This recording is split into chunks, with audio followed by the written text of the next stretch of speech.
Hari ini tema kita adalah pengampunan memulihkan relasi. Harapannya adalah setelah saudara mendengar khotbah ini, pemberitaan firman hari ini, relasi-relasi yang sementara bermasalah itu bisa dipulihkan kembali. Harapannya begitu. Coba saudara ingat-ingat dulu, ini relasi ada baik-baik atau ada masalah-masalah sedikit-sedikit. Pengampunan memulihkan itu. Aku berkata kepadamu, kasihilah musuhmu, berbuatlah baik bagi yang membencimu, mintalah berkat bagi yang mengutuk, berdoa bagi yang mencacimu. Kalau pipi kirimu ditampar, berikan juga pipi kanan. Aku yang memilih kalian. Kita berdoa untuk pemberitaan firman Tuhan. Mari berdoa. Ya Tuhan Allah, kami mohon kepadamu, kuatkanlah dan teguhkanlah iman kami. Kami akan belajar firman Tuhan hari ini tentang pengampunan. Tuhan tahu bahwa itu tidak gampang bagi kami. Biarlah kami meresapi semuanya karena Tuhan. Dan oleh Tuhan pun kami diberikan kekuatan untuk melakukan pengampunan itu di dalam hidup kami. Tuhan jauhkan penggoda pencobaan. Biar dalam damai-Mu kami belajar firman Tuhan. Kami rindu pada firman-Mu. Berfirmanlah bagi kami Tuhan, di dalam nama Yesus firman yang hidup itu kami berdoa. Amin. Bapak Ibu saudara-saudara yang dikasihi dalam Tuhan Yesus, tema kita hari ini yang ditetapkan oleh Majelis Sinode Gemit adalah pengampunan memulihkan relasi.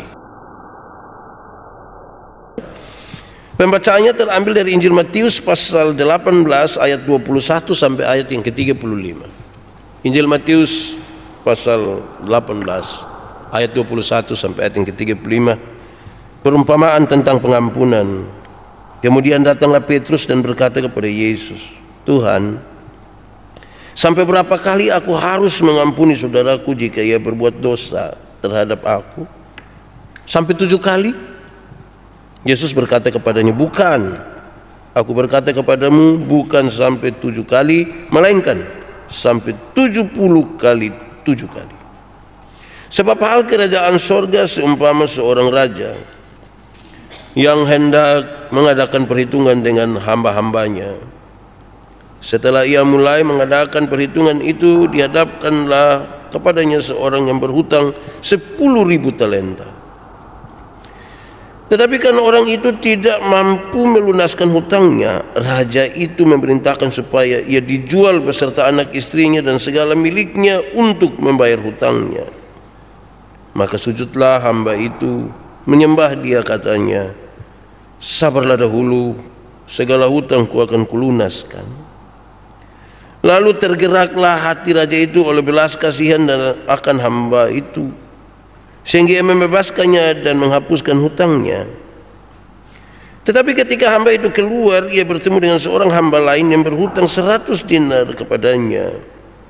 Ia menangkap dan mencekik kawannya itu, katanya, bayar hutangmu.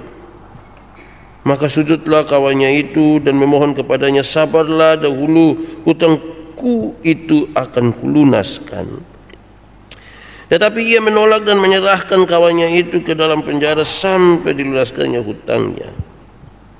Melihat itu kawan-kawannya yang lain sangat sedih, lalu menyampaikan segala yang terjadi kepada tuan mereka. Raja itu menyuruh memanggil orang itu dan berkata kepadanya, hai hamba yang jahat, seluruh hutangmu telah dikuhapuskan karena engkau memohonkannya kepadaku. Bukankah engkau pun harus mengasihani kawanmu seperti aku telah mengasihani engkau? Maka marahlah tuannya itu dan menyerahkannya kepada algojo-algojo sampai ia melunaskan seluruh hutangnya. Maka Bapakku yang di sorga akan berbuat demikian juga terhadap kamu, apabila kamu masing-masing tidak mengampuni saudaramu dengan segenap hatimu. Demikian firman Tuhan. Berbahagia setiap orang yang mendengar firman, melihara dan melakukan dalam hidupnya setiap hari. Bapak Ibu saudara-saudara, shalom, selamat pagi. Ada sukacita, puji nama Tuhan. Saudara-saudara, hari ini tema kita adalah pengampunan memulihkan relasi. Harapannya adalah setelah saudara mendengar khotbah ini, pemberitaan firman hari ini, relasi-relasi yang sementara bermasalah itu bisa dipulihkan kembali. Harapannya begitu. Coba saudara ingat-ingat dulu, ini relasi ada baik-baik, atau ada masalah-masalah sedikit-sedikit. Pengampunan memulihkan itu. Di bagian paling awal saya memberikan beberapa catatan pendahuluan kepada kita saudara, untuk kita sadar dan kita ingat bahwa satu, tidak ada seorang pun yang disiapkan secara khusus untuk memuaskan hati kita. Saya ulangi, tidak ada seorang pun yang disiapkan secara khusus untuk hanya memuaskan hati dan hidup kita tiap-tiap hari. Tidak. Mau istri, mau suami, anak, orang tua, tidak pernah disiapkan secara khusus untuk memuaskan. Selalu saja ada yang membuat kita tidak puas. Itu baru satu orang. Itu berarti kalau semakin banyak kita berjumpa dengan orang lain, semakin banyak hal membuat kita tidak puas. Dan itu memungkinkan relasi kita akan bermasalah. Itu catatan pertama. Catatan yang kedua saya ingin sampaikan kepada kita bahwa pernahkah saudara punya relasi yang putus atau terganggu dengan seseorang? Kalau saudara renungkan dan saudara dapatkan, pernah, bahkan saya sementara menjalani atau mengalami itu, pertanyaannya adalah, lalu bagaimana saudara menyikapinya? Bagaimana saudara menyikapi sebuah relasi yang putus dan terganggu ini? Membiarkannya saja? Nah, sudah nanti juga akan baik-baik kembali. Banyak suami istri itu bertengkar, terus mereka diam-diam, itu dan beromong kembali sudah. Tidak usah lagi omong-omong itu, tidak usah. Nanti pas masalah baru dia ungkit kembali, karena kita tidak selesaikan. Ataukah kita marah dan membiarkan saja? Sudahlah, tidak usah lagi kenal, tidak apa-apa. Atau kita memilih untuk berpura-pura baik, seolah-olah tidak ada perkara, seolah-olah tidak ada masalah. Ya, renungkanlah, kita biasa ambil sikap yang mana. Ketiga, tentang pengampunan saya ingin sampaikan kepada kita saudara-saudara bahwa ini barang lama yang ingin saya sampaikan kembali. Pengampunan itu satu paket dengan pendamaian. Kalau orang bilang dia mengampuni, itu harus berjalan bersama-sama dengan berdamai. Karena itu saya katakan, pengampunan dan pendamaian itu satu paket. Kenapa? Kita temukan ada banyak orang yang mau mengampuni tetapi tidak mau berdamai. Ada yang mau berdamai tapi tidak mau mengampuni. Selalu saya pakai contoh, yang mau mengampuni tapi tidak mau berdamai itu dia selalu bilang, Pak Pendeta, untuk marah saya tidak marah, untuk marah saya tidak marah. Kau mau marah apa? Kita sutua-tua begini ini. Dia mau datang di rumah ada, tapi kalau saya mau pergi dia biasa, biar saya mengampuni tapi tidak mau berdamai. Ada yang sebaliknya, ada yang kebalikan dari itu, mau berdamai tapi tidak mau mengampuni. Kelihatan tidak ada masalah. Itu biasa pencitraan, sepertinya tidak ada masalah. Saudara, paling banyak terjadi di anak-anak kecil itu. Anak kecil itu kalau orang main kelereng kok berkelahi, orang pun bapak datang, damai. Ini kamu dua kakak ini, damai. Damai. Itu dong pun cara sorong tangan untuk damai. Berdamai. Cium sabu. Kan ini engkau pun saudara, kalau besok-besok engkau susah, saudara yang tolong. Itu saudara lihat dia cium, itu cium tidak berdamai, tapi tidak mau mengampuni. Saudara, sengaja saya ambil nats pembimbing tadi. Ampunilah kami akan kesalahan kami, seperti kami mengampuni orang yang bersalah kepada kami. Berulang-ulang kali saya sampaikan pada saudara.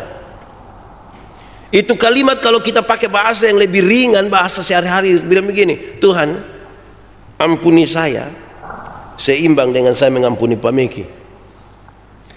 Jadi kalau saya mengampuni Pak Melki 2 kali, saya mendapat hak untuk diampuni oleh Tuhan berapa kali?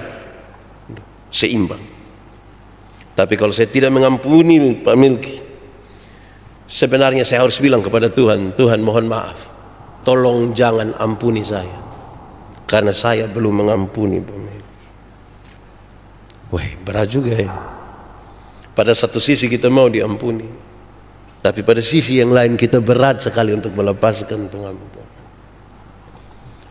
Lalu pembacaan ini kita baca, Petrus bertanya, Tuhan, berapa kali kita harus mengampuni? 7 kali kah? Kemungkinan besar Petrus sudah melakukan itu.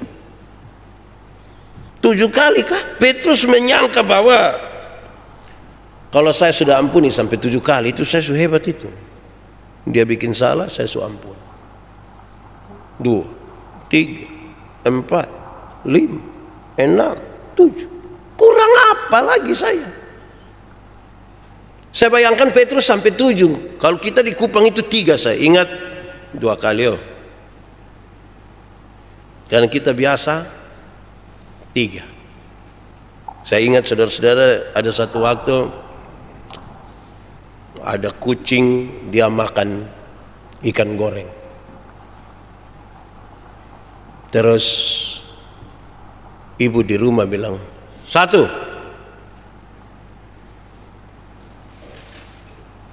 ini kucing makan lagi. 2, gitu ibu, ini kucing makan lagi. Ibu bilang 3. Dia ambil potas, taruh di situ, kucing makan, matilah kucing. Suaminya lihat, terus suami bilang, ibu terlalu sekali. Kenapa? Kenapa sampai kucing ibu buat begitu? Coba ibu bayangkan. Terus dia istri lihat dia baru bilang, 1. Bapak tua langsung baik sudah, damai sudah ini television.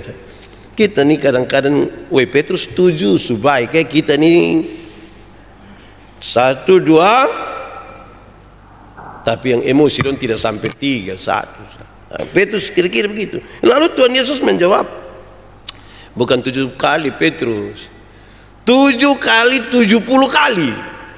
Sebenarnya bukan soal bilangannya. Setiap angka 7 dalam Alkitab selalu berarti sempurna. Mengampunilah terus menerus. Kenapa? Karena setiap hari engkau berjumpa dengan seseorang, engkau berjumpa dengan orang lain. Yang kita tidak berjumpa, kita bisa baku marah. Apalagi kalau kita berjumpa, ada aksi, ada gerakan, ada apa yang bersama-sama.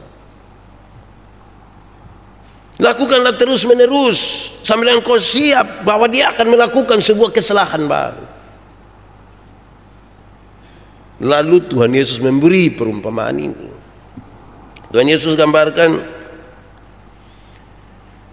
bahwa dosa itu sama dengan utang dalam konteks pembacaan tadi. Dosa itu seperti utang.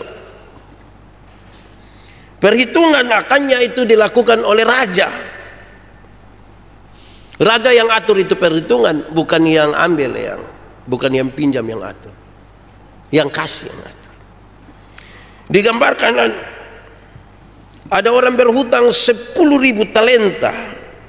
1 talenta sama dengan 6.000 dinar. 1 dinar adalah upah kerja 1 hari. Jadi kalau 10.000 talenta berarti 10.000 kali 6.000. Berarti dia berhutang kurang lebih 60 juta waktu itu. 60 juta di 2000 tahun yang lalu tuh saya rasa sangat mahal. Yang sekarang juga tetap mahal. 60 juta ini. Jadi kalau dia tebus dengan kerja 1 hari 1 dinar, maka dia butuh bekerja kira-kira 333 tahun. Itu dengan hitungan kerja 300 hari kerja per tahun. Dia butuh kerja kira-kira 333 tahun. Di sini ya ada yang seumur 290 kok. Ini utang sangat mahal, sangat banyak. Pada waktu itu saudara, pendapatan Raja Herodes per tahun, Raja Herodes hanya dapat kira-kira 900 talenta. Jauh di bawah utang digambarkan oleh Tuhan Yesus. Jadi dengan hutang yang sangat besar ini, ketika jika raja penuh dengan belas kasihan bilang, hutangmu kuhapuskan, dia pasti sangat bersuka cita. Dia pasti sangat berbahagia. Dia senang karena dia pikir dia punya istri, dia pikir dia punya anak. Tuhan saya akan coba. Sekarang dia tidak, bersihlah hutangmu, bersih, selesai. Pasti bersuka cita. Pasti dia senang. Yang menarik adalah kisah selanjutnya. Waktu dia keluar, dia ketemu seorang teman yang berhutang kepada.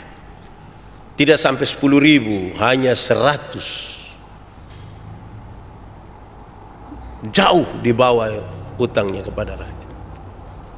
Dia marah ini orang, bayarlah hutangmu. Ini orang bilang, aduh sabar dulu. Dia membawa orang ini ke penjara. Raja waktu tahu itu raja marah. Hai, engkau ini baru saya tebus ini nah. Tapi kenapa engkau tidak lakukan itu kepada saudaramu? Kira-kira di konteks begitu. Saudara, mari kita belajar tentang tema ini. Pengampunan memulihkan relasi.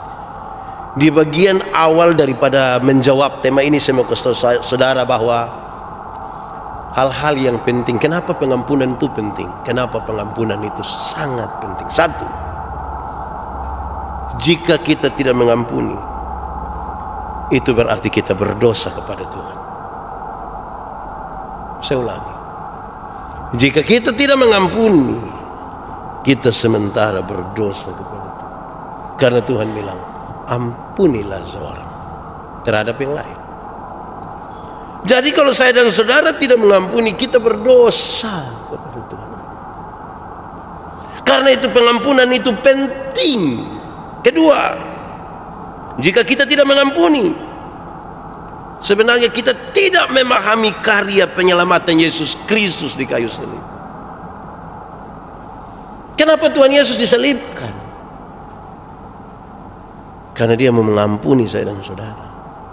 Jadi kalau orang tidak mengampuni, itu berarti dia tidak mengerti dan dia tidak paham peristiwa yang terjadi di kayu salib, di mana Tuhan menyerahkan nyawanya bagi kita sekalian. Apakah saudara tidak paham pengampunan di kayu salib? Pasti paham. Tapi pada waktu saya dan saudara tidak mengampuni, itu menunjukkan bahwa kita tidak paham akan peristiwa di salib itu. Ketiga, pengampunan itu penting karena jika kita tidak mengampuni, berarti kita sementara mengganggu kesatuan tubuh Kristus. Ulangi, kalau kita tidak mengampuni, kita sementara mengganggu kesatuan tubuh Kristus. Kristus kepala gereja, kita adalah tubuhnya. Kita saling terikat satu dengan yang lain. Kita saling berelasi satu dengan yang lain. Ada hal yang mengganggu relasi kita. Kalau kita tidak mengampuni, maka kita sementara berupaya merusak tubuh Kristus, di mana kita ada menjadi bagian di dalam. Keempat, jika kita tidak mengampuni, berarti kita sementara memberikan kesempatan kepada iblis untuk menguasai hidup kita, menguasai keadaan. Iblis senang kepada orang yang hatinya lagi kacau dan lagi marah terhadap seseorang. Saudara bisa bayangkan kalau saudara sementara benci seseorang. Kalau kita tidak mengampuni, hati kita meluap-luap dengan kemarahan. Iblis bekerja di dalam. Kelima, kenapa pengampunan itu penting? Pengampunan itu adalah kunci menuju sebuah pemulihan diri, pemulihan relasi dengan Tuhan dan sesama. Sekaligus dia menjadi kunci dari pertumbuhan. Kalau kita mau bertumbuh, mesti mengampuni. Mesti mengampuni. Saudara lihat sekarang ada 5 hal kenapa pengampunan itu penting. Mari kita lihat. Pak Pendeta Betul lah Pak Pendeta, saya cuma ngerti yang 5 itu dan saya cuma mau. Tapi Pak Pendeta tolong kasih tahu dulu dia cara ke mana Pak. Kalau mau mengampuni saudara-saudara, tidak ada cara lain selain 2 hal ini. 1, pertama-tama kita harus berbesar hati dulu. Berbesar hati bahwa kita terluka karena seseorang. Kita harus berbesar hati untuk menerima bahwa ada orang lain bersalah kepada kita, dan oleh karena kesalahan itu kita terluka sekali. Kalau mau mengampuni harus sadar dulu, terima dulu kenyataan bahwa kita terluka. Jangan pura-pura tidak saya tidak marah. Kok mau marah bikin? Jangan, terima dulu bahwa hati kita sakit. Jujur pada sebuah keadaan bahwa kita sementara terluka kepada istri, suami, anak-anak, orang tua, ipar-ipar, bapak mantu, mama mantu. Kita lagi. Cara pertama di situ, berbesar hatilah untuk terima bahwa kita sementara terluka oleh karena dia pun tindakan, oleh karena dia pun kata-kata. Setelah itu, kesadaran itu berlakukan yang kedua, kita perlu berdoa. Perlu berdoa. Tidak ada orang yang dapat menyelesaikan masalah pengampunan itu sendiri. Tidak ada. Kita butuh Tuhan. Teks tadi jelas mengatakan kepada kita, kita butuh pengampunan dan kita senang karena kita diampuni. Tapi bagaimana sekarang kita melepaskan pengampunan? Karena ada sejumlah hal yang mengisi kita. Kalau pakai pengandalan akan diri sendiri kita tidak mungkin. Maka berdoa. Saudara-saudara, lalu kalau pengampunan itu terjadi, karena kita sudah betul-betul sadar, oh saya terluka dan sekarang saya mau berdoa, Tuhan, saya ingin melepaskan pengampunan itu. Apa sih yang sesungguhnya akan terjadi dalam hidup kita? 1, pengampunan itu kalau sudah terjadi, kita sudah melepaskan pengampunan, itu sama dengan kita sudah melepaskan perasaan negatif kita terhadap seseorang. Kan kalau kita marah tuh yang ada isi di sini negatif semua. Waktu kita melepaskan pengampunan dengan cara yang tadi, perasaan negatif itu sudah kita keluarkan. Berarti yang berisi tinggal apa? Yang positif. Kalau pengampunan itu sudah kita lakukan, kita sudah melepaskan hak untuk menghakimi orang lain. Bukan hak kita. Kita sudah melepaskan itu. Kalau pengampunan itu sudah kita lakukan, maka kita telah melepaskan hak untuk membalas perbuatan jahat orang lain. Kan setiap kali orang berbuat jahat kepada kita, yang kita ingin lakukan adalah membalas. Dan kalau pengampunan itu sudah kita lepaskan, maka hal-hal yang menyangkut dengan pembalasan di sini sudah kita lepaskan.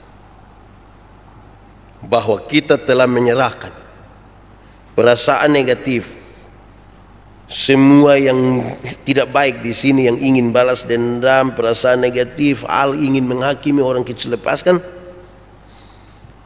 Hati kita telah menjadi bersih. Di hati yang bersih itulah Roh Kudus masuk di dalam. Roh Kudus tidak dapat bersatu dengan hati yang penuh dengan kepahitan. Roh Kudus tidak akan bersatu dengan hati yang penuh dengan rencana jahat. Dan salah satu kuncinya adalah lepaskanlah pengampunan, supaya hati kita bersih. Roh Kudus itu mas. Tema besar Gemit sekarang ini adalah Roh Kudus membaharui segala ciptaan. Waktu kita bicara hari ini tentang pengampunan, betapa Roh Kudus itu masuk dan merubah. Saudara, saya ingin akhiri khotbah ini dengan 2 testimoni. Saudara sudah dengar, tapi ya kita bicara pengampunan, saya harus mengatakannya kembali. Pertama, beberapa tahun yang lalu saya punya kakak itu ditabrak mati oleh seorang tetangga. Saya yang pergi ambil Papa di mana? Saya sangat tidak bisa jawab. Istrinya mereka berdua punya 3 orang anak, dan anak yang keempat sementara dalam kandungan kira-kira 4 bulan. Sesuatu yang berat sekali saya melihat Papa dan Mama yang sangat terluka waktu itu. Saudara, tiba-tiba ada satu waktu ada penabisan pendeta Gemit di Soe. Saya dampingi seorang pendeta. Saya pergi ke gereja pakai motor, di mana saya punya kakak itu ditabrak. Saya mau parkir motor di belakang satu mobil Avanza hitam. Mungkin dia mau keluar ya, dia mau antret dan keluar. Saya dengar satu suara bilang begini, "Siapa bu motor itu? Tidak bisa kasih pindah." Saya coba lihat, yang bicara itu adalah orang yang tabrak saya punya kakak. Saudara bisa bayangkan saya punya hati. Saya seorang laki-laki muda yang sangat kuat, dan saya bisa melakukan banyak hal, termasuk cek ke dia. Saya punya sahabat satu tahu bahwa saya sementara marah. Dia datang peluk saya, dia bawa saya ke konsistori gereja, dan dia bilang, "Yandi, engkau harus berdoa." Saya berdoa habis, saya dampingi pendeta yang besok mau calon pendeta yang besok mau ditabiskan. Saya pulang, saya bilang kepada saya pun Papa, Mama, dan saudara, berhentilah membenci dia. Karena setiap kali kita lihat dia, kita yang terluka. Ada sikap yang tidak baik dari dia, kita yang terluka. Hari itu saya mengambil sebuah definisi tentang pengampunan. Pengampunan bukan melupakan masalah. Makin sakit hati kita makin tidak bisa melupakan. Tapi pengampunan itu adalah membebaskan diri, menyambut dia, menyambut kesalahannya sambil siap. Mungkin besok dia bikin sebuah kesalahan baru. Kedua, ini hal lama yang saya cerita. Saya melayani di Sabah. Ada satu hari tetangga terdekat, bukan terdekat, ada tetangga di kiri kanan, tapi dia ada di dekat situ. Dia sakit. Dia sakit berat, orang kasih tahu saya pergi, dia lagi muntah-muntah. Saya kan tidak bisa melakukan apa-apa. Jadi saya pergi cari anak-anak, dorong kok datang masak kasih dia bubur, karena dia punya istri ada berangkat ke Kupang. Saya pergi cari, mereka sudah siap datang untuk urus dia. Saya langsung terus ke Seba. Dari Seba saya pulang sedikit buru-buru karena mau persiapan perjamuan kudus. Saya sampai puskesmas Daeko, saya singgah karena besok hari Minggu akan dilaksanakan pelayanan kesehatan gratis di situ dalam kerjasama gereja dengan pihak kesehatan. Saya singgah, saya ketemu kepala puskesmas, terus saya jalan. Saya benar-benar tidak tahu kalau orang sakit itu mereka sudah bawa di puskesmas itu. Saya tidak tahu. Karena saya suara begini besar ini, dia pasti pikir, oh pendeta Yandi sudah datang, pasti lihat dia. Ternyata sekarang saya tidak tahu. Saya pulang karena mau persiapan perjamuan. Kami persiapan perjamuan pas mau pas sudah selesai dan amin, amin. Saya lihat ada oto puskesmas datang dan masuk ke dia rumah. Jadi saya tanya majelis, ini oto puskesmas datang buat apa itu? Saya pikir mau bawa beliau ke sana. Bapak mungkin dong sudah bawa pulang beliau. Oke, habis ini kita pergi ya. Kami habis doa di konsistori, kami pergi, saudara, saya sementara pakai toga hitam. Pas kami baru sampai pagar depan rumahnya, dia berteriak begini, "Usir itu pendeta, usir!"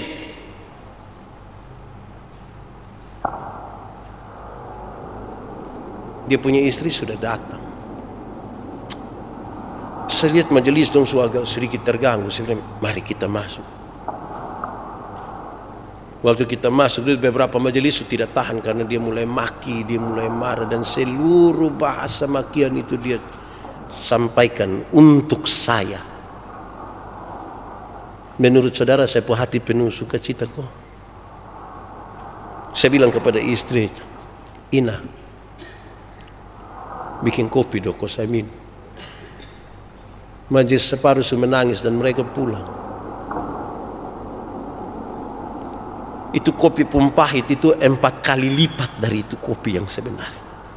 Karena sementara saya minum, dia maki-maki. Terus saya pulang. Pas masuk kamar itu saya langsung menangis sejadi-jadinya. Saya menengadah ke langit dan saya bilang, "Tuhan, saya salah apa? Saya salah apa? Kok saya tidak tahu kok itu orang di situ? Hanya karena itu saja bebas memaki saya kok." Saya ambil keputusan malam itu tidur di Seba. Malam itu saya tidak bisa tidur, saya bolak-balik tidak bisa tidur. Besok pagi kita akan perjamuan kudus. Tuhan bayangkan, saya mau bikin perjamuan ke mana? Hati terluka begini. Sekitar jam 2 saya tidak bisa tidur, saya berdoa, "Tuhan, tolong kasih tenang saya punya hati kau. Saya tidur dulu Tuhan.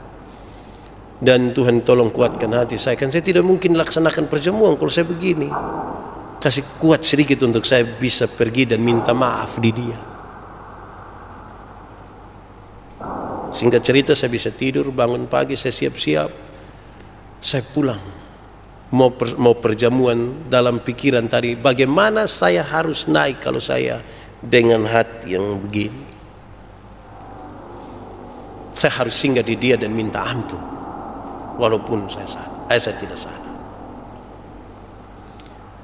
Makin dekat dia ke rumah itu saya sepertinya sudah tidak ada hidup lagi. Harus lewat dia punya rumah baru ke saya, ke pastori tempat saya tinggal. Dia dengar saya punya bunyi motor dari sana datang. Saya makin dekat saya sudah tidak bisa, saudara. Saya rasa, kita mati sudah kalau begitu. Saya parkir motor tepat di depan pintu pagar rumah. Saya pas standar motor, dia lari dari sana. Saya dalam hati, mati kita. Mati. Saya cepat-cepat turun supaya kalau ada serangan kan saya bisa bela diri sedikit. Saya turun posisi berdiri begini, ternyata dia lari dari sana hanya untuk berlutut. Dia peluk saya punya kaki kuat-kuat dan dia bilang begini, Bapak tidak boleh naik mimbar dulu sebelum saya minta maaf dan saya minta ampun di Bapak. Saudara lihat, saya berdoa, Tuhan jangan biarkan saya naik mimbar sebelum saya minta ampun di dia. Tapi dia sementara berdoa, Tuhan jangan dulu pendeta naik mimbar sebelum saya minta ampun. Kami dua berpelukan kayak Teletubbies. Kami dua menangis sekuat-kuatnya. Jemaat dan majelis jemaat yang mau pergi ke gereja, mereka menyaksikan pemandangan itu dan mereka ikut menangis terharu. Saya membayangkan tanpa sebuah khotbah pengampunan, pesan terkirim kepada jemaat-jemaat yang hari itu menyaksikan. Kadang-kadang kita mau mengampuni saudara, tapi hati kita ini, pikiran kita disesatkan. Jangan sampai saya minta maaf kok dia. Biar seteduh. Semoga yang ada terluka sakit hati dong pulang bisa singgah tapi bawa motor supaya standar baik-baik kok. Dan sampai kalau yang itu datang dia kalau dia datang serang. Tuhan memberkati kita. Mari kita tunduk kepala.